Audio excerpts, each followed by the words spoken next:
Ini untuk yang ini ya, eh, sifat fisik batuan ya, betul ya? Ya, betul, Pak. Oke. Baik, ini masih belum banyak yang hadir ya, tapi oke. Hmm, Bentar ya, saya ganti ini dulu.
Baik, adik-adik, kita mulai saja ya, sudah cukup banyak yang hadir ini. Baik. Assalamualaikum warahmatullahi wabarakatuh. Selamat siang adik-adik. Eh, Salam sejahtera untuk kita semua. Apakah suara saya cukup jelas? Jelas sekali, Pak. Jelas, Pak. Jelas, oke. Terima kasih Olivia ya. Baik, kita akan persiapan untuk ujian akhir. Tujuan saya untuk mempersiapkan kalian ya. Kemungkinan Bu Afifah juga sudah memberikan sesi atau kakak kelas sudah memberikan sesi ya. Harapan saya nilai kalian bisa baik. Itu tujuan utamanya. Nah, saya akan review sedikit mengenai beberapa teori yang penting. Ya.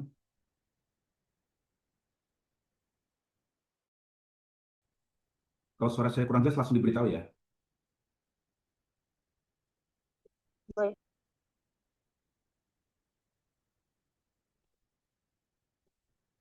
Baik, yang pertama itu tentang nanti adalah kebasahan, keterbasahan ya, kebasahan, keterbasahan atau kebasahan ya.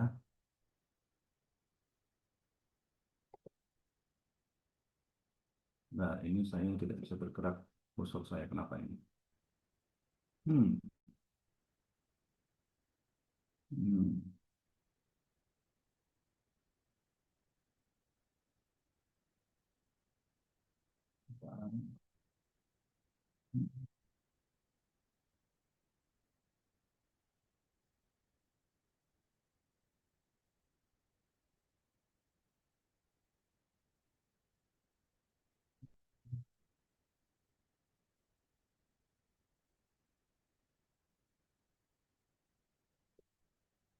Ya,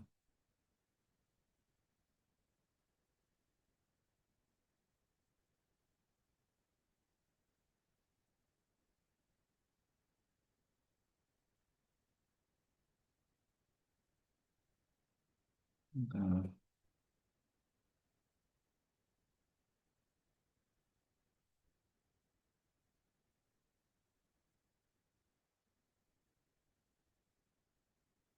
hmm, hmm.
Ya, sebentar ya.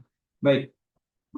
Jadi satu hal yang penting itu adalah kita akan fokus tentang eh, keterbasahan ya, kebasahan. Nah, kita sudah review sebelumnya mengenai bagian ini. Jadi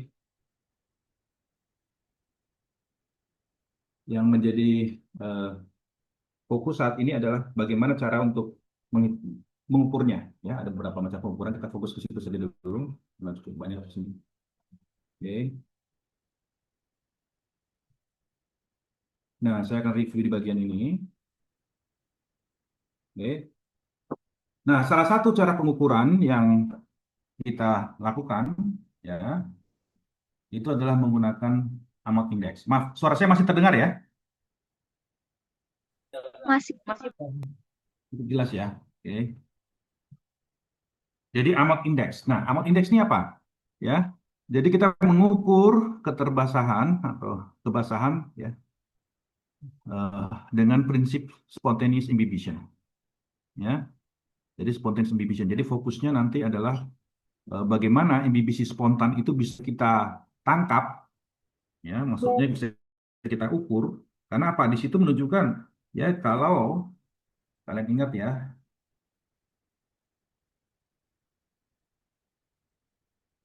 di dalam batuan itu ada dinding atau pori-pori, ya, dinding-dinding pori-pori, ya, permukaan surface dari apa batuan, ya, yang sifatnya bisa menjadi water wet. Contohnya di sini ya. Kalau water wet apa? Kalian lihat ini gambarannya apa? Dia senang sekali batuan itu dengan air, ya, sehingga dia kalau ada di sini semacam droplet air, ya, dia akan seperti menyebar. Karena apa?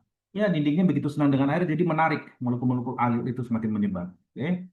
Nah, kemudian ini contoh ideal intermediate, ya. Jadi kalau yang menyebar ini, dia kontak angle-nya bisa lebih kecil daripada 90. Jadi kalau water wet artinya apa? Kontak angle lebih kecil dari 90 degree. Ya. Strong water wet, ada istilah strong water wet, itu bisa lebih kecil lagi dari 30 degree. Ya, ada istilah strong water wet, itu lebih kecil dari 30 derajat. Oke. Nah, kemudian intermediate apa? Ya, di sini 90, sekitar 90 derajat ya. Ini kondisi idealnya. Nah, kemudian ada yang oil wet. Ya, oil wet itu permukaannya tidak senang dengan air. Jadi seolah-olah seperti menolak. Ya. Nah, sehingga bentuk dropletnya lebih besar daripada 90 derajat di sini. Nah, di dalam reservoir ini ada mixed wet. Ya, bisa jadi dia oil wet ataupun water wet. Artinya apa? Kalau kalian lihat di sini, ya ada bagian permukaan batuan, ya. Sebentar, kembali lagi ke amot tadi ya. Ya, yang bisa memberikan imbibisi spontan. Imbibisi spontan itu apa? Artinya jika dia oil wet, ya dia akan menarik molekul-molekul air. Permukaan batuan itu akan menarik pori-pori, menarik molekul-molekul air. Ya, itu untuk imbibisi spontan jika dia oil wet. Permukaan batuannya oil wet. Bagaimana dengan water wet? Permukaannya batuannya jika water wet, dia akan menarik molekul-molekul air secara spontan. Prinsipnya seperti itu ya. Ya, bisa terbayang sekarang. Nah, bagaimana cara mengukurnya? Ya, ya, fenomena spontaneous imbibition ini yang kita tangkap di dalam amot cell. Ya. Nah, kita akan melihat di sini ada indeks. Nanti kita akan kembali ke indeks itu. Tetapi prinsip utamanya alatnya di amot test aparatus ini. Bentuknya seperti ini. Jadi ini ada sampel, ya, dan kemudian ada bagian yang bisa kita gunakan untuk mengukur. Ada seperti gelas ukur, ya. Jadi ada sampel bagian untuk sampelnya dan ada gerak ukurnya, ya, graduated burette. Nah, jadi apa ya prinsipnya pertama, ya? Jadi contohnya ini ingin melihat ya spontaneous water imbibition. Jadi pori-pori yang senang dengan air, ya ini kita akan ukur, ya. Ya, efeknya spontaneous water imbibition seperti apa? Jadi yang water wet, pori-pori water wet ini akan kita ukur di sini. Nah, caranya bagaimana? Nah, caranya jadi pertama ya kita harus tahu saturasi awalnya ya. Kita tahu saturasi awalnya, oke, dari core tersebut ya, bisa contohnya dengan dim start ya. Kita tahu saturasi awalnya, kemudian kita masukkan ke dalam amot sel ini. Ya, kita masukkan ke dalam amot sel ini. Nah, sehingga apa yang terjadi?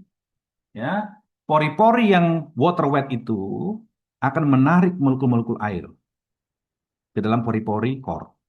Nah, ketika itu terjadi, oil akan keluar, expel. Ya, oil akan keluar dari core dan kemudian akan eh, naik ke atas, ya, naik ke atas dan kita bisa mengukur berapa banyak ya, oil yang masuk ke sana, ya. Dan akhirnya karena itu kita bisa menghitung sekarang saturasi pada core tersebut, ya, tersebut SPP. Nah, kemudian ini kita menangkap fenomena ketika dia spontaneous inhibition dari pori-pori yang water wet, ya. Kemudian dilanjutkan ya dengan force water injection, ya. Core tersebut itu kita desak dengan air, ya, kita desak dengan air sehingga oilnya akan keluar, ya, keluar, ya, sampai disebut effluent, ya, effluent oil keluar sampai tidak ada lagi eh, oil yang tertangkap ya di effluent ini, ya, effluent namanya. Sehingga kita bisa melihat ya, sehingga kita ada pada posisi saturasi yang terakhir, ya, SWC. Hmm. Oke. Nah, dari situ kita bisa menghitung ya water draft index-nya. Ya, water draft index yang bisa bisa kita hitung itu dari apa? Dari nilai saturasi pada pada posisi spontaneous akhir dari spontaneous water injection, water inhibition ini, ya. Kita lihat perubahannya dari kondisi awal, ya. Ya, itu dibandingkan dengan ketika selesai dari forced water injection dan kondisi awal. Jadi ini menggambarkan perubahan akibat spontaneous water inhibition, ya. Kemudian ini menggambarkan perubahan akhir ya eh, sampai ketika jadi forced water injection, ya. Dari dua hal ini kita mendapatkan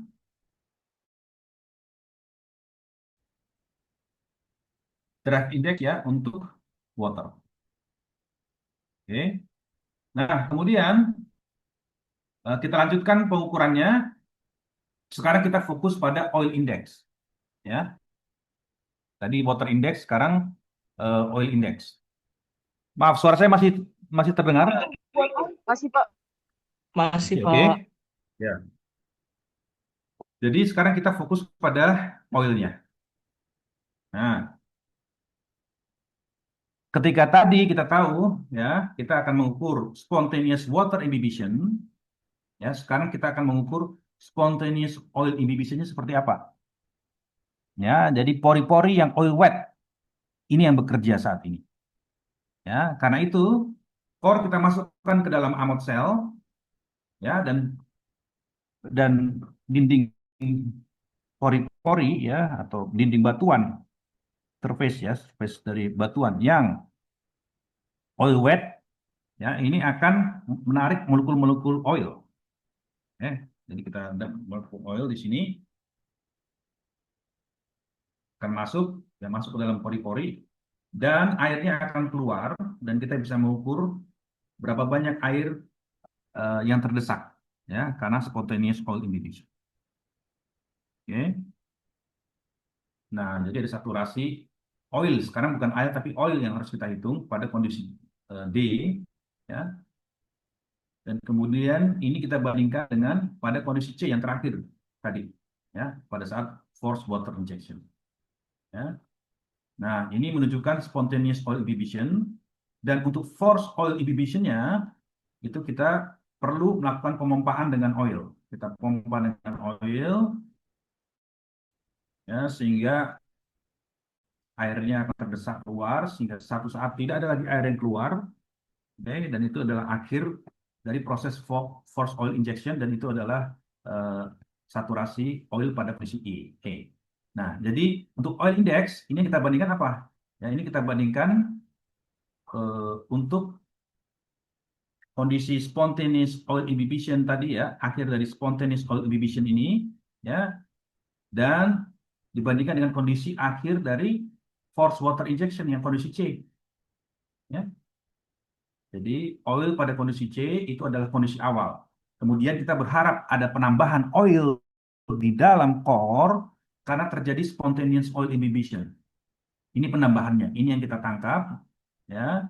Dan kemudian ini kita bandingkan dengan penambahan oil di dalam core ketika kita melakukan forced oil injection. Ini di bawah ini. Nah, perbandingan dari keduanya ini adalah oil index. Ya.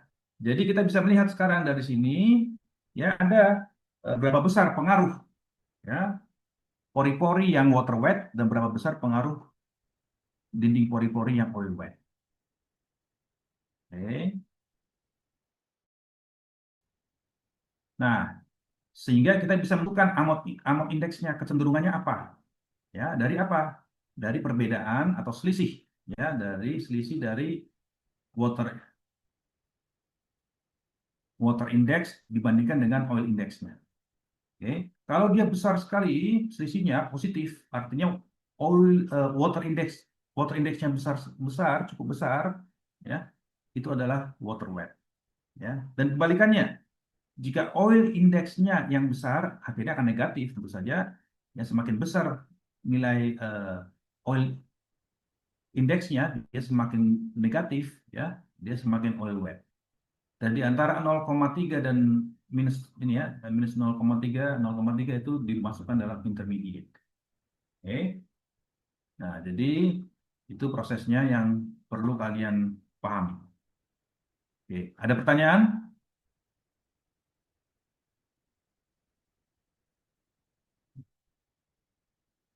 Ada pertanyaan?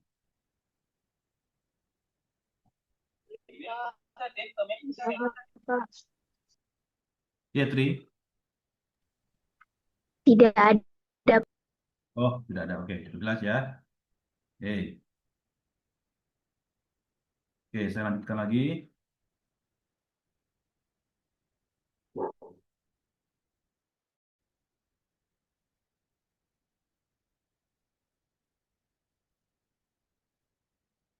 tentang tekanan kapiler. Ya,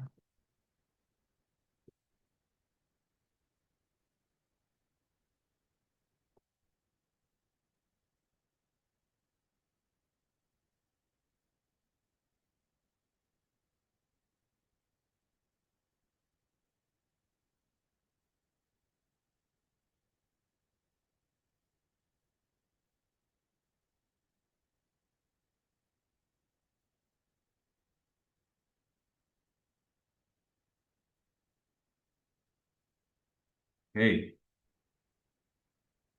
Nah, tentang tekanan kapiler ini,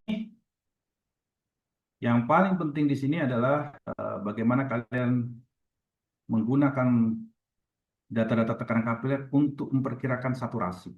Ya, jadi tujuannya itu. Oke, ini yang bagian yang penting dilewati dulu ya.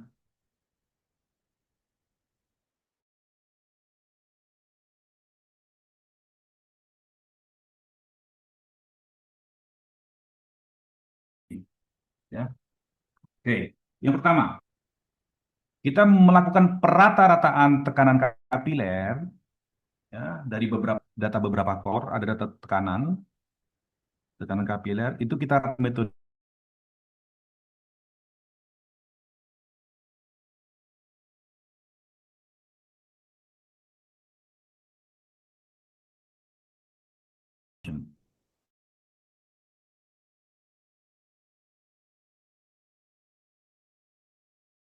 ya namanya. Karena apa?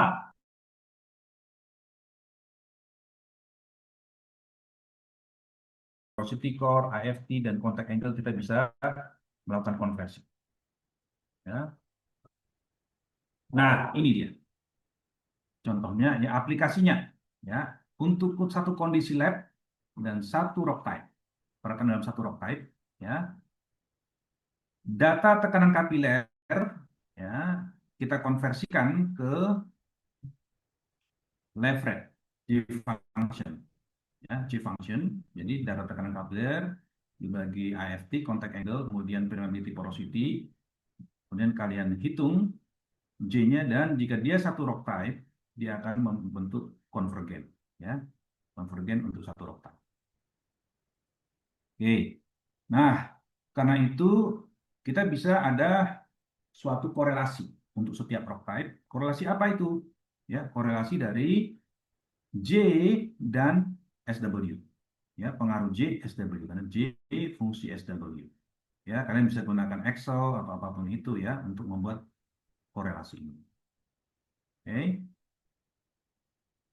Nah, dengan demikian ya, jika kalian ada data saturasi, kalian buat data saturasi ya, eh, kalian bisa menghitung J-nya pada setiap saturasi, kalian bisa menghitung J dan bisa kalian konversikan kembali itu ke data tekanan kapiler.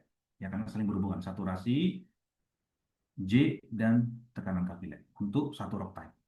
Oke. Jadi kalian tangkap sekarang fenomena tekanan kapiler, kemudian saturasi, ya, pengaruh saturasi tekanan kapiler, ya. Tetapi untuk satu rock type, ya, kita rata-ratakan dalam J di situ.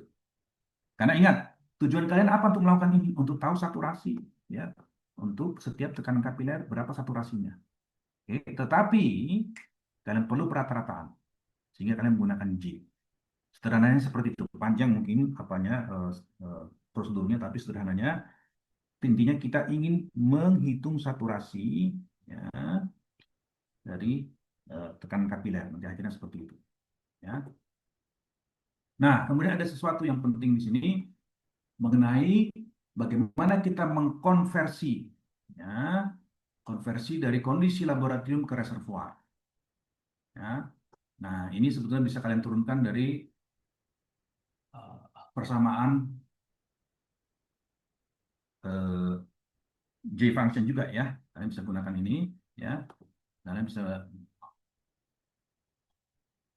menurunkan itu dan ini cara kita untuk mengkonversikan ya. Ketika ada data laboratorium ya dan ada data AFT dan wettability ya, kita bisa menghitung PC pada kondisi reservoir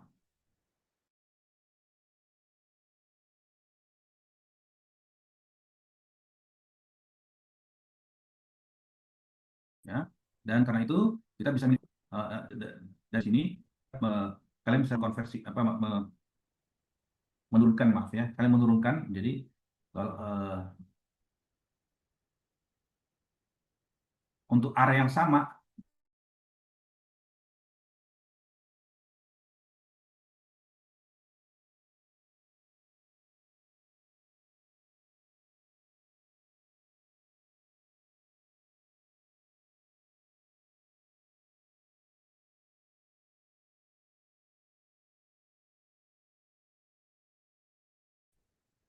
Nah, ini ada beberapa data-data umum, tipikal data yang bisa kalian gunakan ya, yang diperlukan. Oke, ya. Nah, kemudian di reservoir itu seperti apa PC? Ya, PC itu adalah perbedaan ya antara apa? Gradien, ya. Gradien antara fluida tertentu, ya. Contohnya di sini di atasnya itu ada oil, ya. Kemudian di atas di bawahnya ada water. Kemudian gradiennya ini perbedaannya ini, ya. Ini adalah tekanan kapiler. Karena itu definisi tekanan kapiler ya, ingat ya.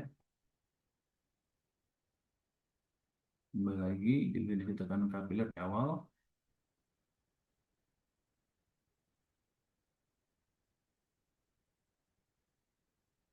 Oke, maaf ya.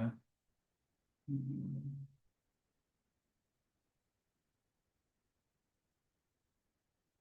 di awal sih.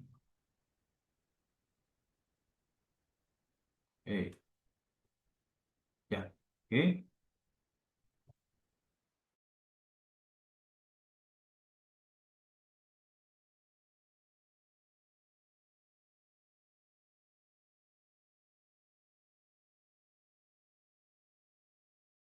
Jadi kalian lihat itu PMI, dynamic tab atau apapun, ya, RFT untuk mendapatkan data tersebut.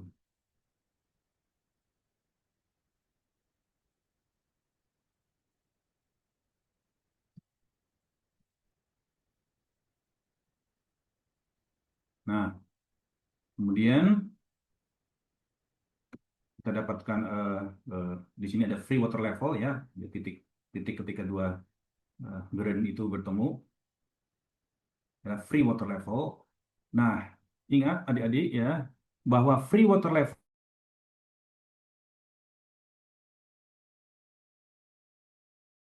ini adalah kondisi tekanan kapillernya berapa? Tekanan kapil berapa ini?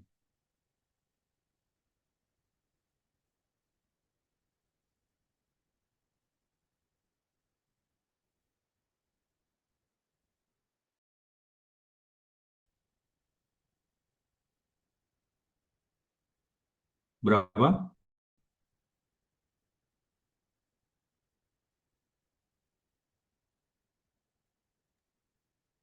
Oke, Nol, ingat Pak. berapa tadi? Betul, Tri. Makasih Tri ya. Betul sekali. Tri itu adalah nol. Ya, tidak ada efek capillarity. Ya, tidak ada efek capillarity. Wettability tidak ada efek, capillarity tidak ada efek di situ ya. Karena capillarity. Oke. Nah,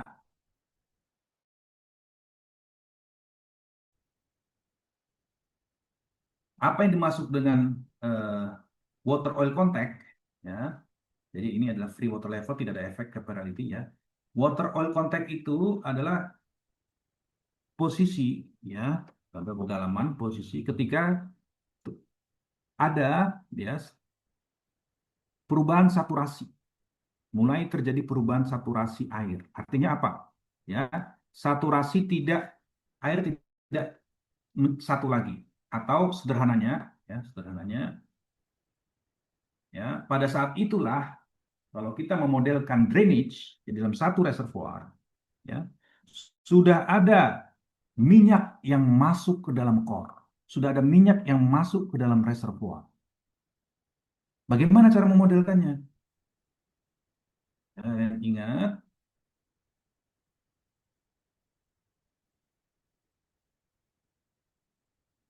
di awal ya.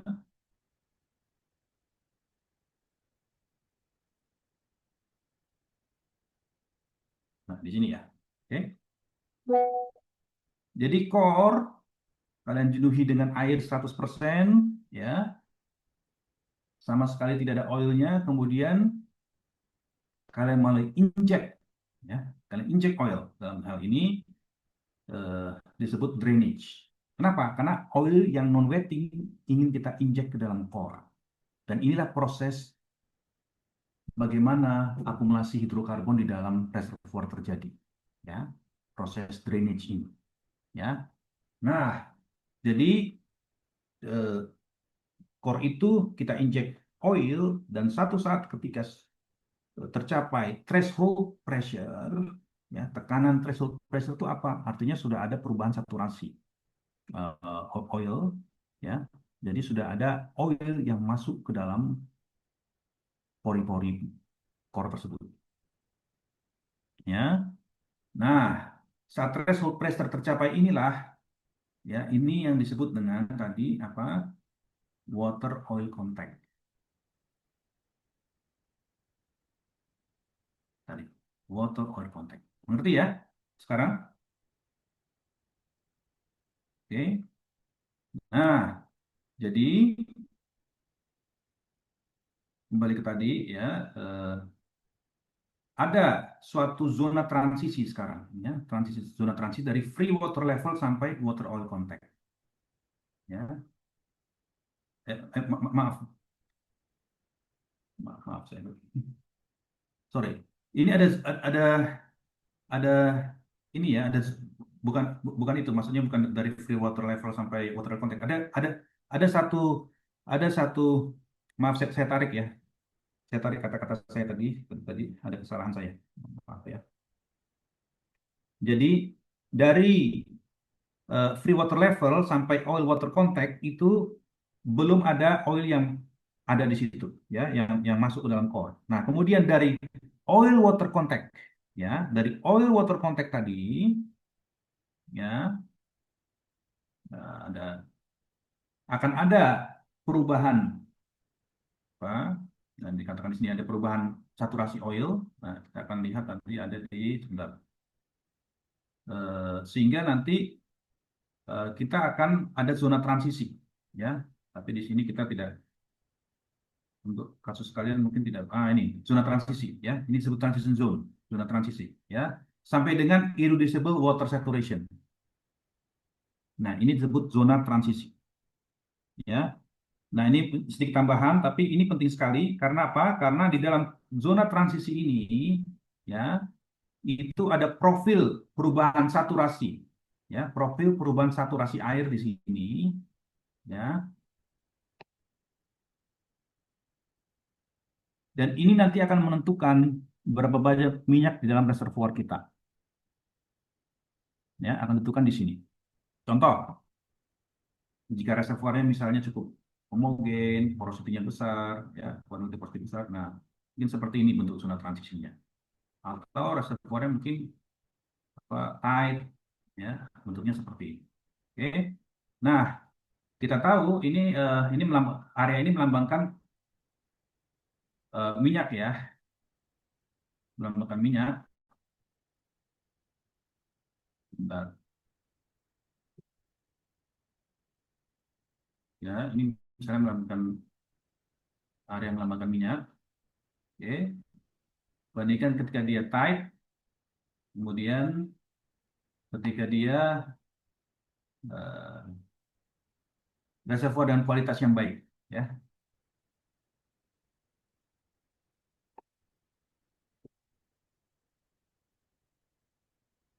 Contohnya ini. Oke, akan lebih banyak minyak di dalam reservoir yang berkualitas baik, dan ini ditentukan oleh zona transisi ini oleh apa? Bentuknya ini ditentukan oleh tekanan kapiler kita, data-data tekanan kapiler kita. Nah, sehingga mudah-mudahan kalian sudah bisa menangkap sekarang, ya, pentingnya data tekanan kapiler salah satunya untuk menghitung berapa banyak minyak di dalam reservoir kita. Karena apa? Data tekanan kapiler itu akan menentukan profilnya ini nanti. Sudah bisa terbayang sekarang?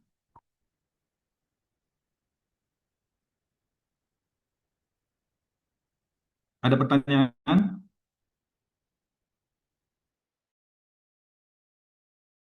Ada, Bang. Oke, saya coba ini karena penting sekali. Oke, nanti kalian akan berlatih ke sini, tapi yang paling penting kalian mengerti apa yang dilakukan, ya, bukan hanya eh, menghitung saja. Oke.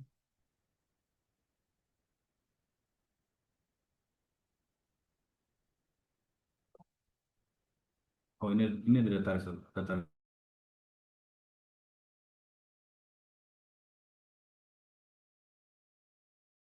Oke. Ini saya ubah dari data. Model reservoir, ya. Di warna merah tadi. Ini model reservoir, ya. Dan ini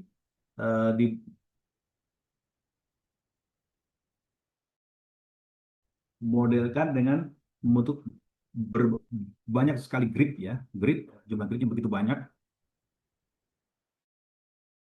sekitar 300.000 sel di sini, ya. Jadi kalau saya ambil satu sel di sini, kok bentuknya kotak misalnya, ya, kubus lah, untuk kubus, ya. Oke. Nah, pertanyaannya sekarang, ya, dari satu kotak itu,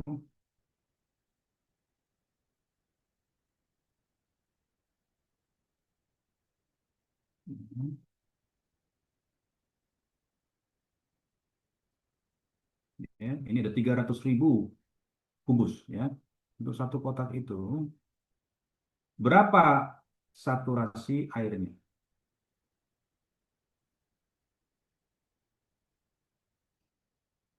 Kenapa kalian butuh ini? Karena kalian ingin tahu berapa ini saturasi jumlah minyak di dalam satu kubus ini, dan kalian akan perlu tahu dari seluruh reservoir ini berapa banyak minyak yang ada di dalam model reservoir tersebut. Ya, nah itu disebut original oil in place. Ya, hmm.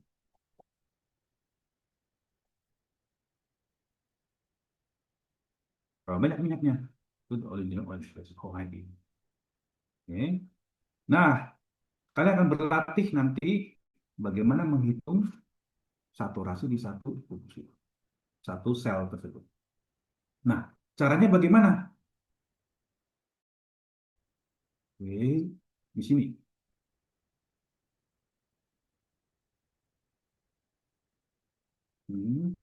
Kembali ke atas.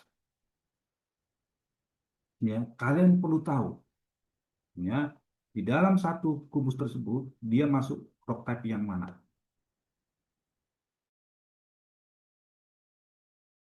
Nah, nah, kemudian ketika kalian sudah tahu dia masuk rock type tertentu, ini latihan kita kita sederhanakan saja ya. Untuk satu rock type kita perlu merata-ratakan.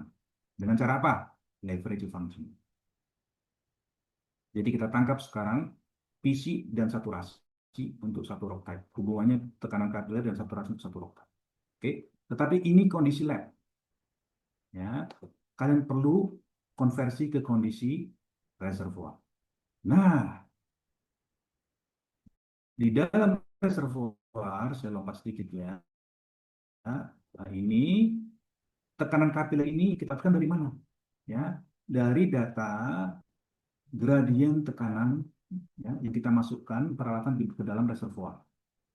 Ya, contohnya seperti ada reservoir A, reservoir B, dan ini adalah kita menggunakan peralatan namanya repeat formation tester atau modular dynamic tester, kita dapat titik-titik ini. Oke. Nah, kemudian, nah kita bisa menghitung sekarang ya saturasi untuk setiap ketinggian. Ya, dari mana tahunya? Karena pada setiap ketinggian kita bisa menghitung data tekanan kapiler. Dari mana tekanan kapiler tadi? Data RFT tadi. Ya, nah kemudian saturasi kita dapatkan dari mana? Jika demikian, saturasi kita dapatkan dari hubungan ya antara yang tadi ini ya, kondisi saturasi tertentu, tekanan kapilernya masuk yang hubungan antara tekanan kapiler dan saturasi. Saya kira seperti itu. Ya. Nah, nanti kalian akan berlatih untuk menghitung untuk satu sel tertentu. Oke. Jadi apa yang paling penting di situ yang kalian perlu pelajari? Yang pertama, leverage function. Nah,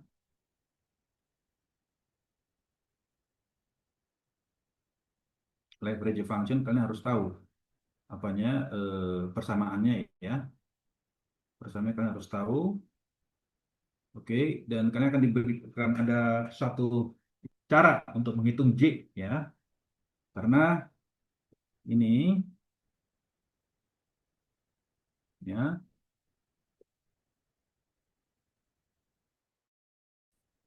ini kalian perlu mendapatkan korelasi ini J dengan S, SW ya, J dengan saturasi.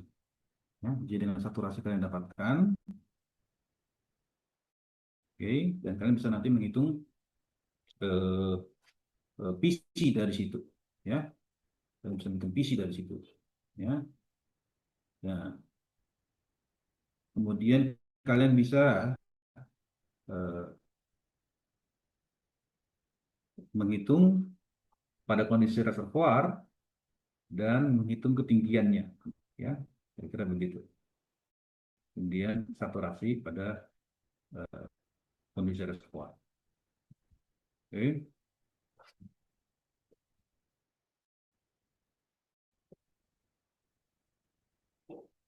Baik, jadi prinsipnya kalian perlu menangkap korelasi antara J dengan water saturation. Nah, ini paling penting. Oke. Ini kalian dapatkan ini. Kemudian kalian perlu tahu ya cara ya menghitung tekanan kapiler dari J ya. Dan kalian juga perlu tahu cara menghitung ya bagaimana mengkonversikan data tekanan kapiler dari lab ke reservoir. Ini sekali.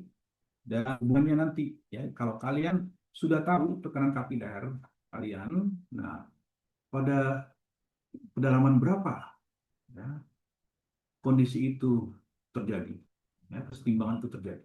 Itulah kira-kira yang disebut dengan saturation height modeling.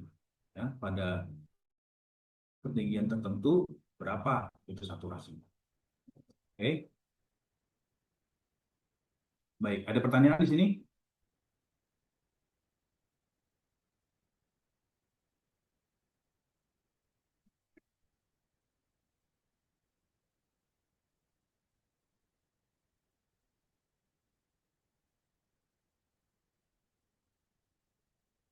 Masih perlu saya ulangi lagi?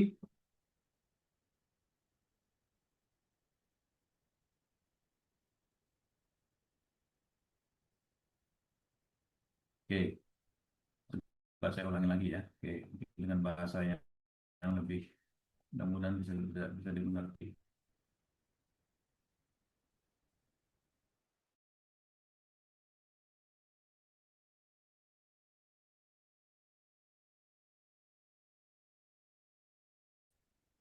Dengan bahasa yang bisa dimengerti. Oke. Oke,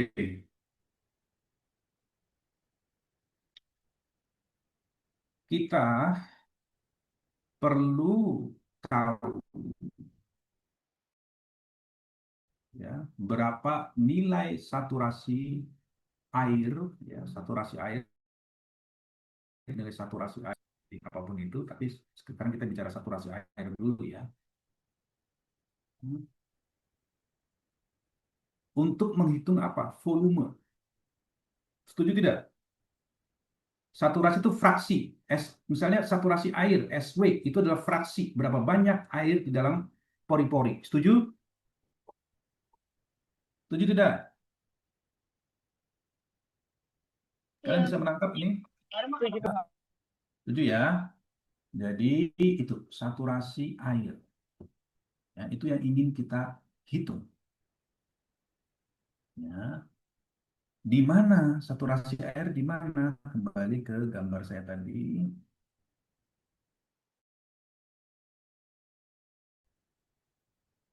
Ya, bentar. Di reservoir kita. Kursor saya terlihat nggak nih? Terlihat, Pak. Kursornya terlihat tadi. Terlihat, Pak. Oke. Kalian ingin tahu di setiap sel ini, sel itu kubusnya, itu berapa nilai saturasi air? Itu yang akan kami hitung.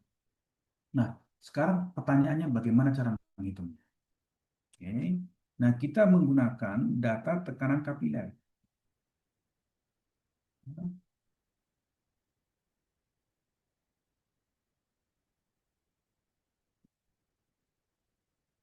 Data tekanan kapiler yang kita oh ya sudah Pak. Oke. Ya, maaf. Data tekanan kapiler ini yang kita gunakan.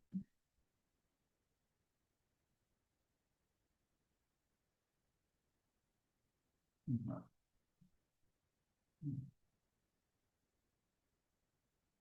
Oke, ini paling ini. Oke. Karena apa? Ya, karena di sini menggambarkan kondisi kesetimbangan. Ya, ingat kondisi kesetimbangan terjadi di sini. Ya, ya di awal kan udah lihat ya, ini ada ini kesetimbangan.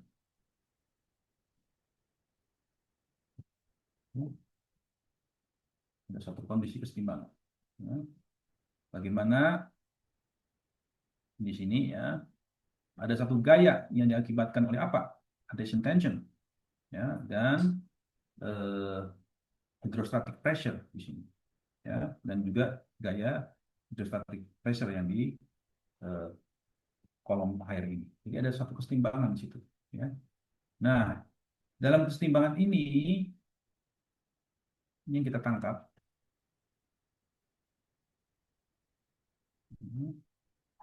di dalam eksperimen core. Ya. Nah, apa saja eksperimennya? Contoh, ini adalah drainage. Ya. Jadi saat drainage itu, ya, kita mencoba untuk mengukur, melakukan eksperimen core yang awalnya 100% air. Ya, kita injek oil. Nah, ini menggambarkan apa? Kondisi migrasi hidrokarbon. Ya, sehingga pada suatu tekanan kapiler tertentu, ya, ada suatu kesetimbangan memberikan nilai saturasi tertentu. Tekanan kapiler tertentu, saturasi tertentu. Tekanan kapiler tertentu, saturasi tertentu. Ini yang ingin kita ukur. Ya, terjadi di lab core. Ya.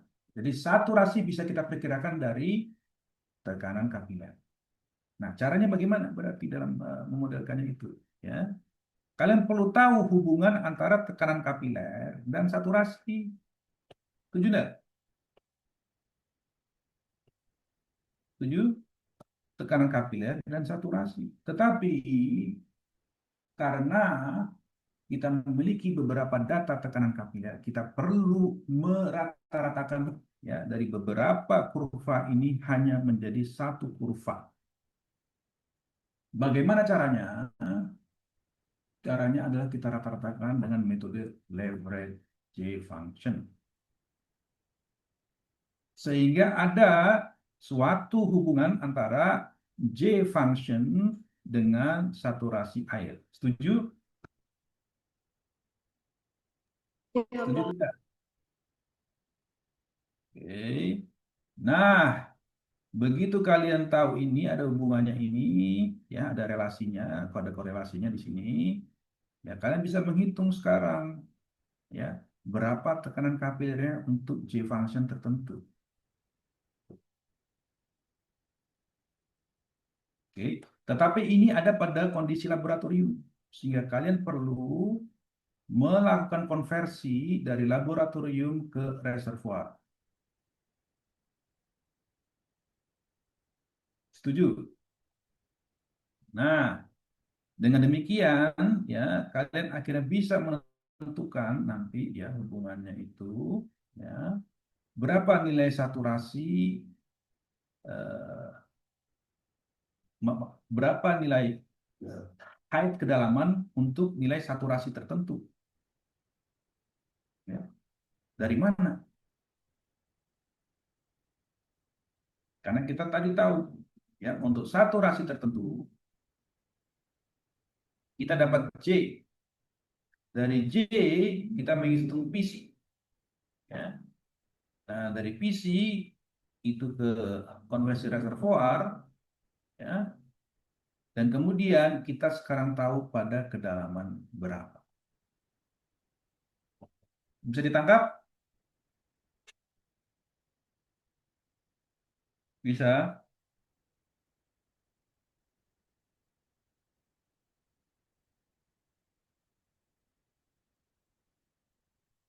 Ada pertanyaan?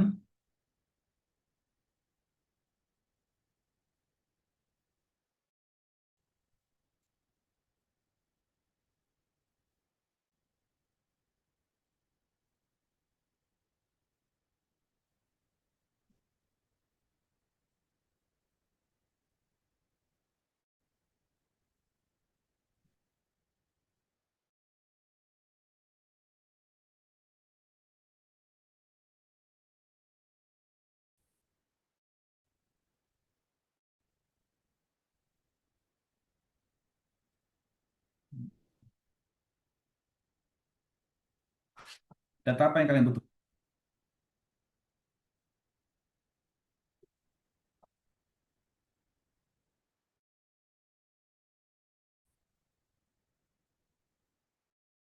Kalian perlu tahu threshold pressure-nya. Setuju?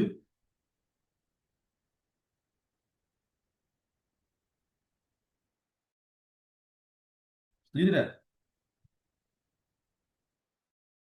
Oke.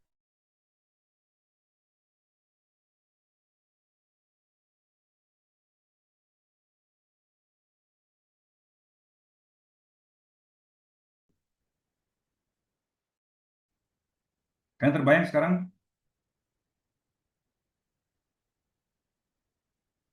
Ada pertanyaan? Ini penting ya. Oke, saya ulangi lagi. Kalau kalian ditanyakan berapa nilai oil water contact, apa data yang kalian butuhkan? Berapa kedalaman oil water contact? Berapa apa data apa yang kalian butuhkan?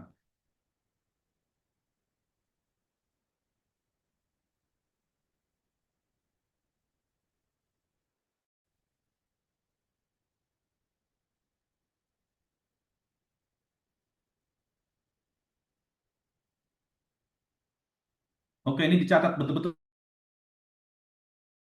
ya. Catat betul-betul ini ya. Jadi untuk menghitung kedalaman oil water contact ya, kalian perlu data ketinggian dari free water level.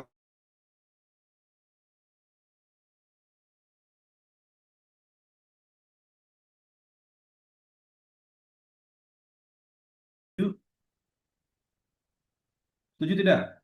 Nih, contoh 4.000 feet ya. Kemudian hasil kalian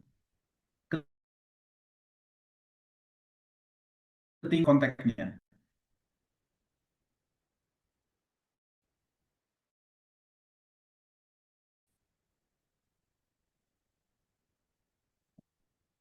Berapa?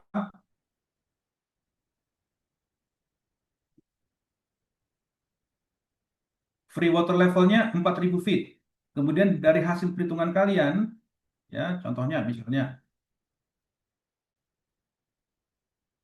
ini ekstrim ya, ini ekstrim sebetulnya, tidak pernah, jarang terjadi. Oke, saya terlalu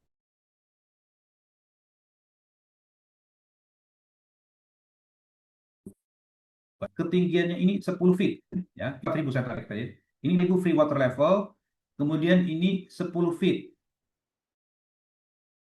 ketinggian hasil perhitungan kalian. Berapa kedalaman oil water contact-nya?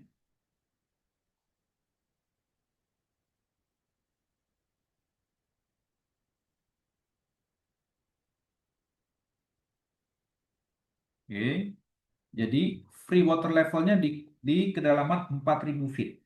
Nah, kemudian dari hasil perhitungan kalian, ya, ya ketinggian oil water contact-nya itu di 10 feet. Pertanyaannya berapa kedalaman oil water contact?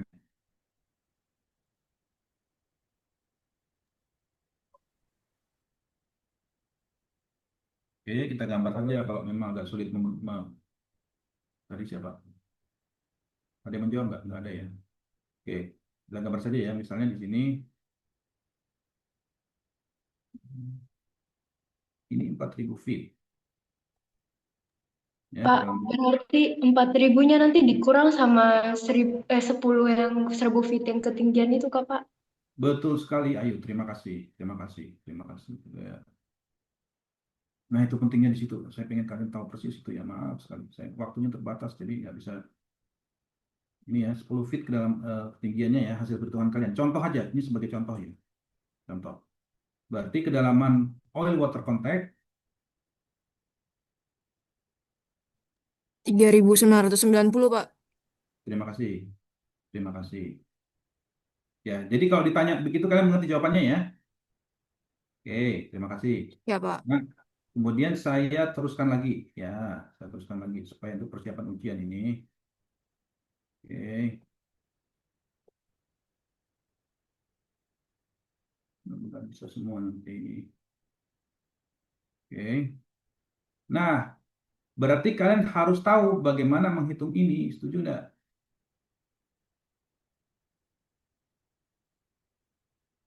Ya kan? Kak. Prinsipnya menghitung ini apa? Untuk tahu ini, kalian perlu tahu visi ya yang nilainya sama dengan berapa.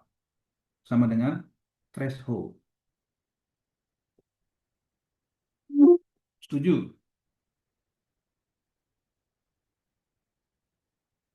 Setuju tidak?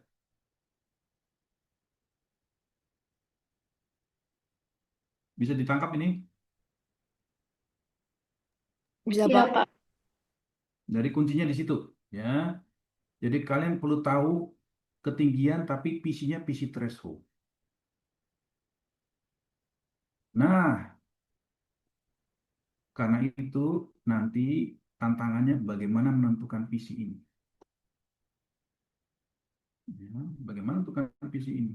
Nah, nanti kalian akan diberikan prinsipnya sederhana sebenarnya. Ya, prinsipnya sederhana. Oke. Ada satu fungsi yang menggambarkan ini.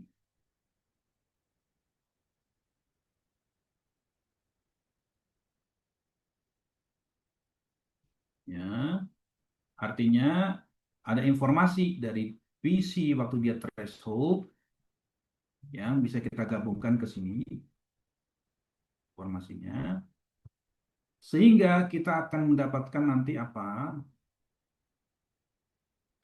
Nilai J, dan ketika kita dapat nilai J, kita bisa menghitung PC. Oke. Nah, kemudian karena sudah ada data PC-nya, kita bisa mengkonversikan sekarang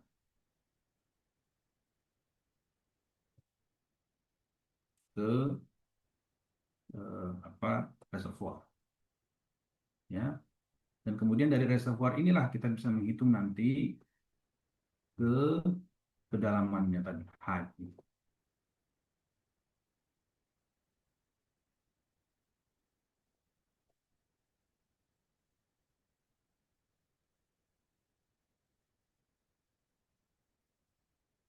Kondisi reservoir. Kenapa kok reservoir? Ya kita sudah bicara reservoir sekarang. Harus di reservoir. Ya.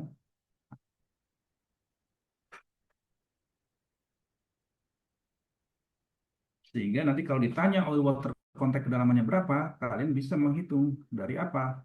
Free water level dikurangi height.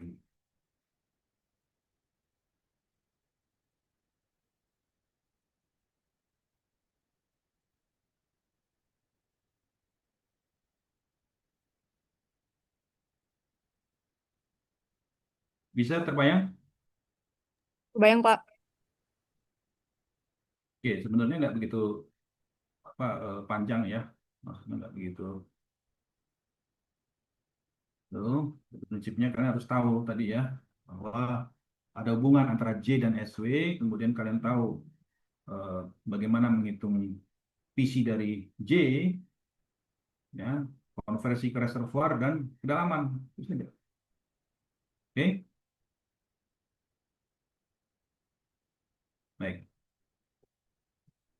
Nah, kemudian saya teruskan lagi ke review yang baru. Hmm, tentang permeabilitas relatif.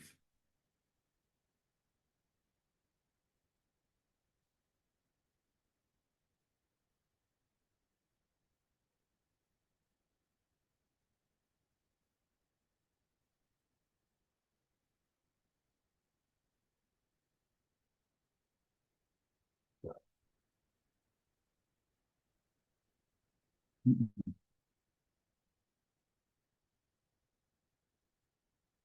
Ini sudah terlihat ya. Terlihat, Pak. Hmm.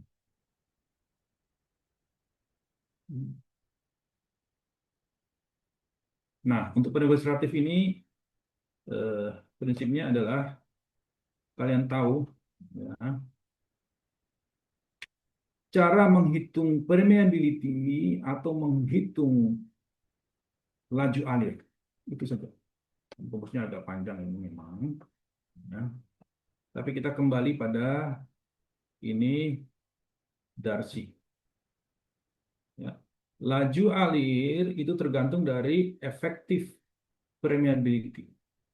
Satu permeabilitas efektif satu fluida. Bagi viscosity fluida itu area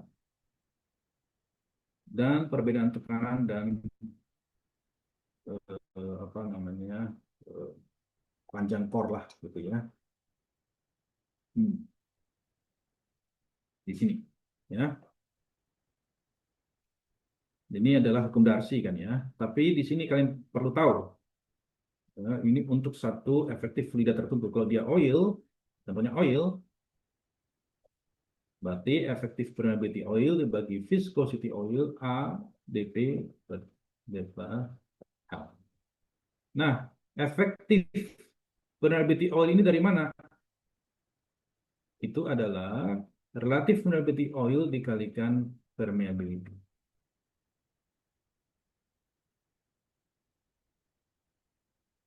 Oke?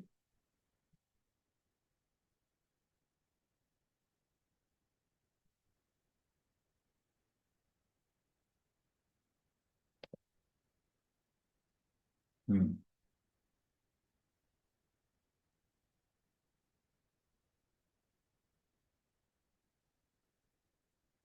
Nah,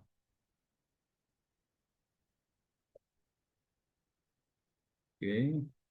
Kita akan ada satu kurva ya, kurva yang memberikan kita gambaran, ya, gambaran apa, ya, tentang nilai permeabilitas relatif. Contohnya di sini adalah di sini misalnya permeabilitas relatif dari oil, ya, kemudian ini permeabilitas relatif dari water, ini oil, ini water, ya. Jadi untuk setiap saturasi, nilai saturasi tertentu akan ada nilai permeabilitas relatif water dan permeabilitas relatif oil. Ya. Jadi ada satu korelasi antara apa? Relatif permeability dengan saturasi.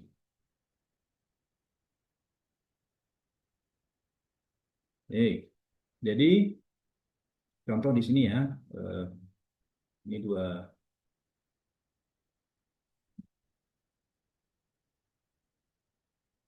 ada banyak banyak ini ya, ada banyak core. Tapi kalian bayangkan aja ini untuk satu satu bagian saja ya, satu core saja contohnya. Oke, perhatikan yang ini, yang merah dan yang biru saja, merah dan biru. Oke. Jadi yang merah ini menggambarkan permeabilitas relatif dari oil. Ya, kemudian ini permeabilitas relatif dari water. Nah, ini dimulai pada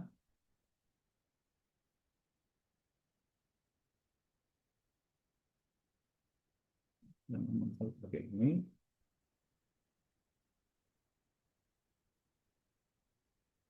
Pada nilai irreducible water saturation.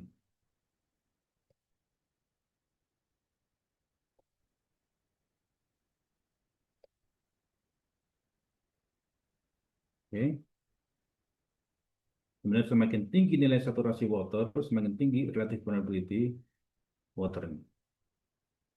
Ya, dan semakin tinggi saturasi airnya, semakin rendah relative permeability oil. Bisa ditangkap ya? Bisa ditangkap? Apa? Hmm.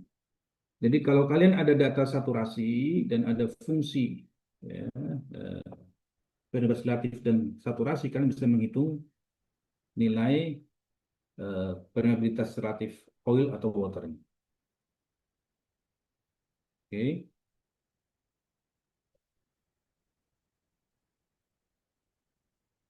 Jadi contohnya di hmm,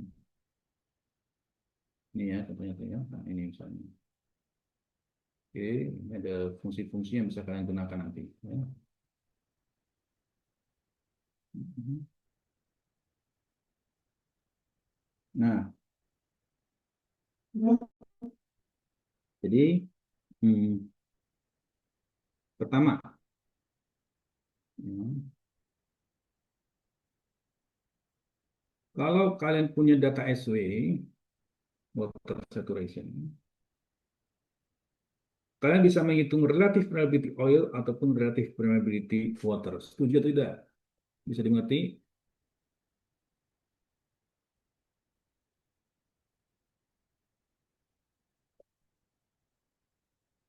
Misalnya ada nilai SW sekian. Kalian bisa menghitung relative permeability water ataupun relative permeability oil.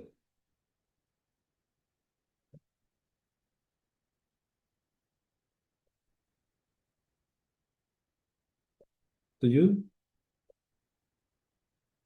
Dari mana? Ya nanti akan ada fungsi-fungsi yang kalian dapatkan. Fungsi itu maksudnya apa? Ya KRO,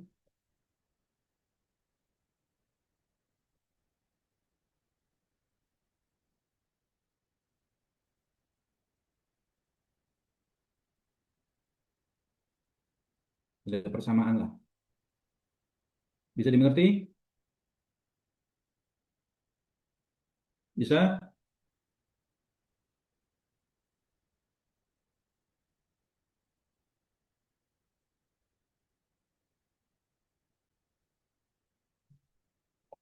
Ada pertanyaan?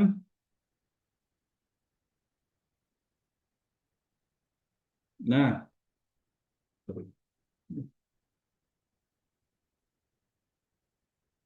sehingga kalau kalian ada data SW, kalian bisa menghitung KRO. Nah, kembali ke yang tadi persamaan Darcy.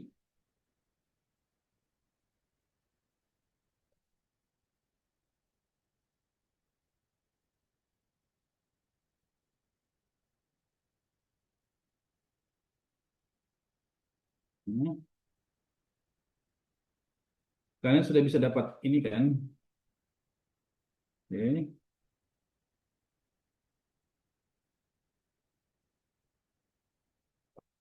Kita kita awal saja. Kalian sudah bisa dapat, ya betul. Kalian sudah dapat ini, oke.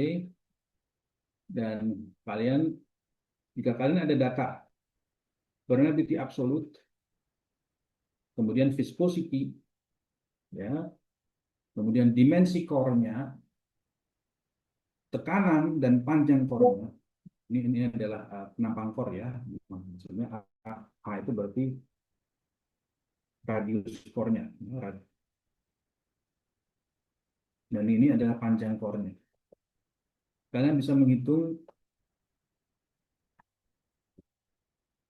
laju alur. Setuju?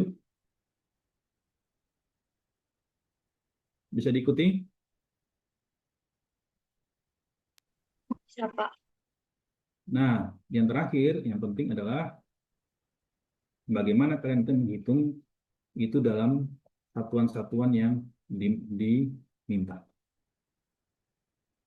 Ya. Karena ini kalian harus dalam satuan yang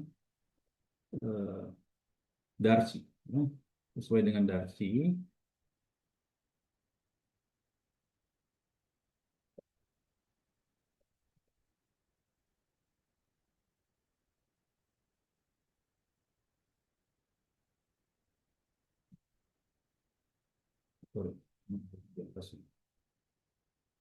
Oh, di permeability ya. Oh, harus baik lagi kita. Kembali ke permeability.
Oke, yang ini.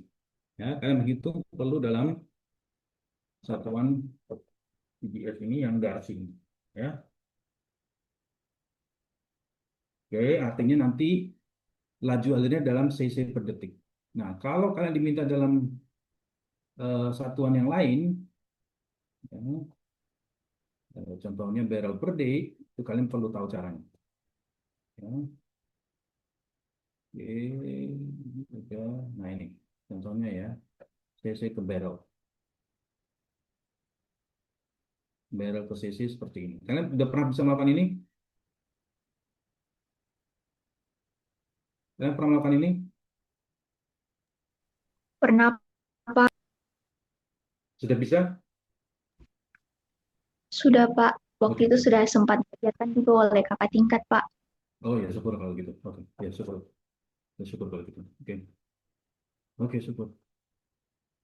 Nah, jadi nanti itu ya. Jadi kalian perlu menghitung dalam cc per second. Kenapa? Karena kalian menggunakan hukum Darcy. Tetapi jika ditanyakan dalam kondisi barrel per day, kalian perlu konversi. Ya. Oke, syukurlah kalau bisa. Oke. Dan merasa lebih bagus sekali. Hmm. Hmm. Oke ya. Oke.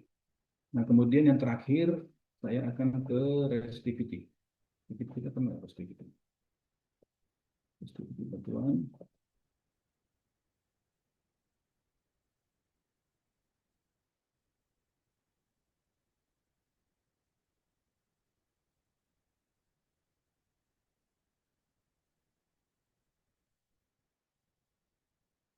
Maaf ini saya salah ambil file. Resistivity.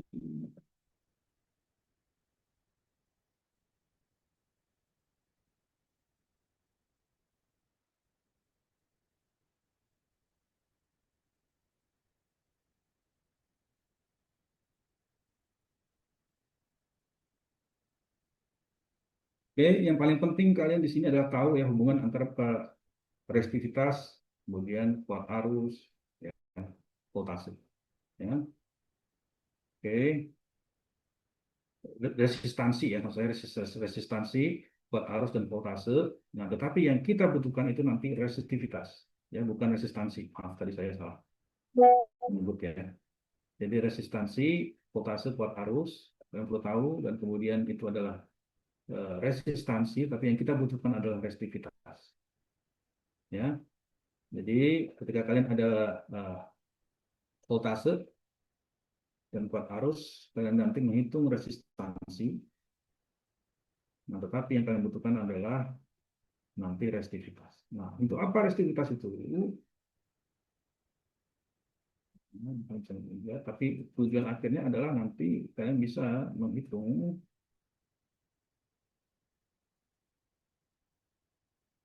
ya,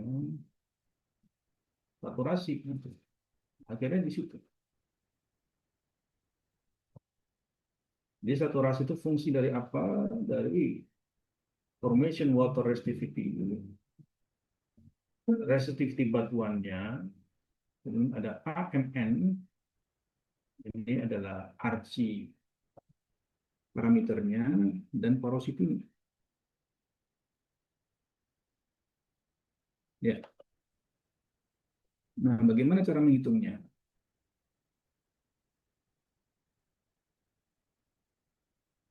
Ya. Jadi contohnya ini adalah faktor formasi. Ya.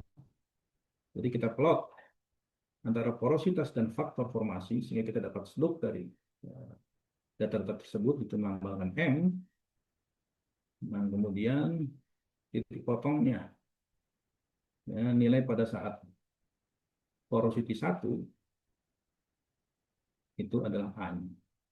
A, M, kemudian N adalah ketika kita plot resistivity index dengan saturasi. Dan slope-nya ini adalah N. Ini adalah eksponen saturasi. Oke.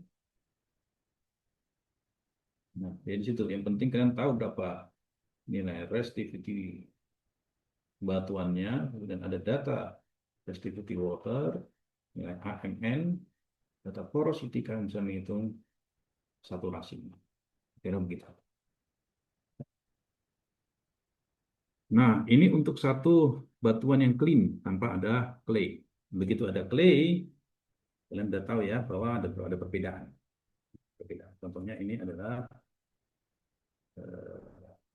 samaannya ada banyak ya, tension dan seterusnya. Oke. Jadi kita dari yang sederhana saja dulu, dari arti saja. Oke. Ada pertanyaan di sini?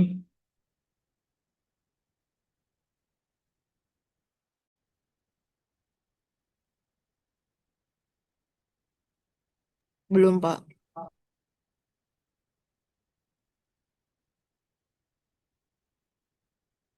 Oke. Baik.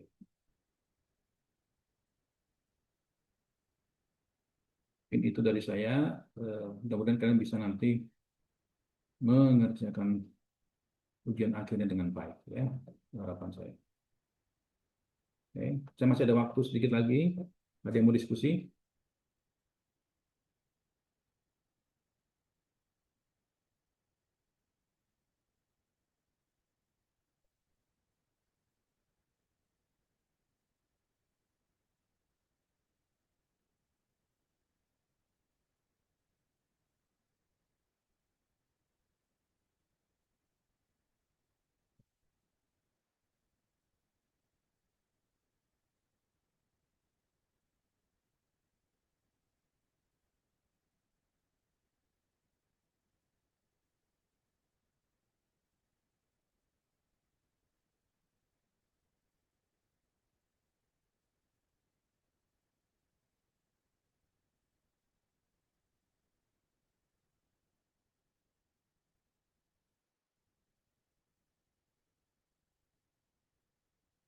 Tidak ada?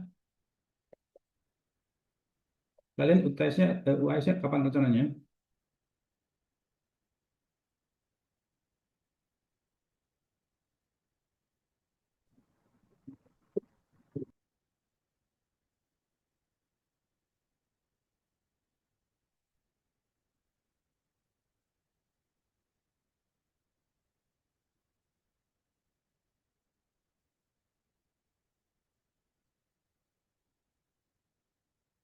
Dan viscosity ada dalam bentuk angka. Kemungkinan hari ini. Kemudian hasil karakteristik ada 6. Ada ini ya, apa ini?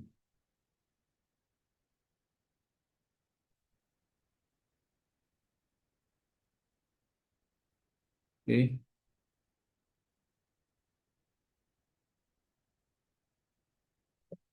Baik, saya minta tolong ini dulu, videonya dulu ya. Ini paling ya.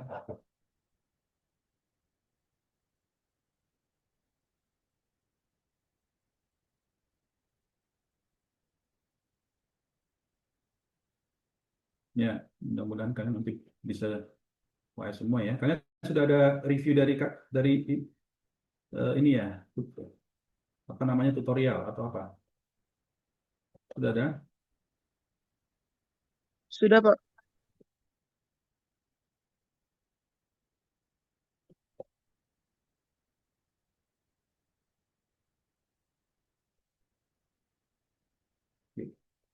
Baik. UTS-nya sendiri hari apa rencananya? UAS-nya, maaf.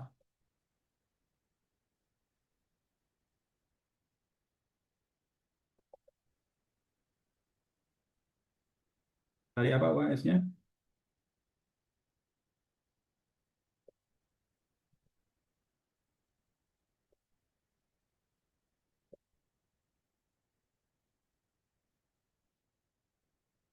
Belum ada pengumuman, nanti akan diumumkan ya, kalau belum ada.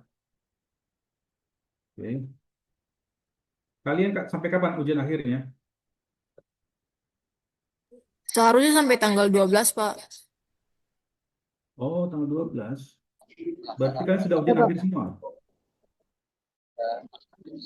Semua mata kuliah sudah selesai. Belum, Pak. Besok baru mau 2, Pak.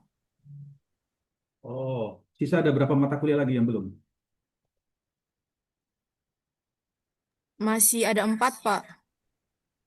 Hmm, Oke, idealnya ini nggak bersamaan ya kalau bisa ya. Baik, Pak. Oke, ya, mudah-mudahan nggak bersamaan gitu ya. Oke, baik. Baik adik-adik, mudah-mudahan nanti kalian sukses ya ujian akhirnya yang mendapatkan nilai yang terbaik. Sekian dulu untuk teman kita. Saya mohon maaf dan banyak kekurangan saya ya. Saya mohon maaf sebesar-besarnya. Mudah-mudahan kalian tetap bisa mendapatkan ilmu dari mata kuliah ini. Baik adik-adik, terima kasih Bu Afifah atas bantuannya Bu. Ya, terima kasih banyak juga Pak Doni atas bimbingannya semua. Ya. Baik adik-adik ya, terima kasih banyak adik-adik ya. Terima Baik, kasih. Pak. Terima kasih Baik, banyak, Pak Pak. Doni. Terima kasih banyak, Pak. Terima kasih, Pak. Ya, saya permisi Terima ya. kasih, Pak. Terima kasih, Pak. Terima kasih, Terima Pak. kasih, Pak.